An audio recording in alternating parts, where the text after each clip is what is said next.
Hello guys, welcome to my channel. Today we are going to see how to resolve if your camera is not working on your Windows 10 or Windows 11 computer.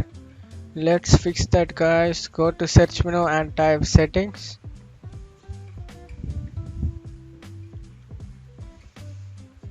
Open it.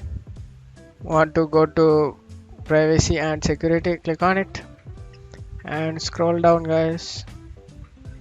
You want to go to camera, app permissions, go to camera and you want to turn on the camera. Anyone using this device can choose if their apps have camera across when this is on. You want to enable zoom as well, turn it on zoom. And that's it for today's video guys. Hope you guys like it. Thanks for watching my video.